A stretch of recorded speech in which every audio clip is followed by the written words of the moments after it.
Like this cave tour in the heart of Barbados, the pandemic here has been one long, bumpy ride. It can be scary and hard to see what's ahead. And the ride isn't over yet, not with that new variant. Canadians have long been coming to the Caribbean to escape stress. Now they come to escape COVID, or so they hope. We'll deal with whatever we're told to do on the way back, and it was worth it. This eco-adventure park is welcoming tourists again. The scenery, wild as ever. It's winter back home, so it's good to get somewhere with sun and sea and warmth. Beckoning visitors back to Barbados means breathing life into this island's battered economy. These beaches normally attract more than 1 million tourists a year, but the pandemic decimated the industry. Now, as sun-seekers return, many here wonder what the new variant will mean for the holiday season and beyond.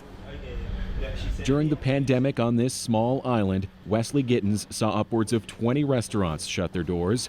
His managed to stay open. Now with this new variants coming out, we're all kind of now holding on because you don't know what's going to happen after. They're going to resend back to what they were doing before, back to quarantine coming on the island. 3, 2, 1, go! Last year, as the island struggled to attract tourists, Barbados offered visas to have remote workers come wait out the pandemic here. The Begg family from Toronto said, why not? And so it was really, I guess, pretty good marketing on behalf of Barbados to understand that there was a different way to attract foreigners to the country. We're planning on going home for Christmas. We have our flight booked and we'll see what the government's recommending and then make our decision based on that. For Barbados, the fear is further restrictions would scare tourists away yet again. Canadians already need a PCR test to get here, another one to fly home, and now a third test on arrival in Canada. Kathy and Rod Jones can't tell how long it will take them to get back to Truro, Nova Scotia. Just finding out what protocols we have to go through when we arrive in Toronto. We're very grateful that we were able to come now. I think until we know a little more about the new variant, we'll probably stay closer to home. It's a delicate dance with the government keen to keep tourists happy. Barbados is just getting over its worst wave of infections, and to curb the spread, they imposed a curfew but no lockdown. It was different weeks, like say about 2 months ago. It was really dead. Nearly half of Barbadians aren't yet fully vaccinated, though shots are widely available, and some here are lining up for second doses and boosters. The uptake has been better than in other Caribbean nations, but it's not been a resounding success.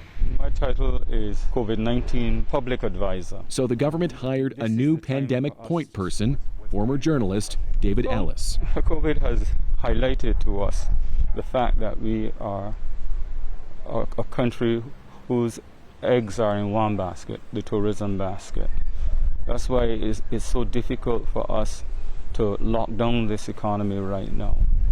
Help is on the way in those orange t-shirts. Crews going door to door, asking questions to better understand vaccine hesitancy. When you find information about COVID, do you think it's easy to understand it? As fears linger around Omicron. The best way of dealing with this is to treat it as if it is already in Barbados.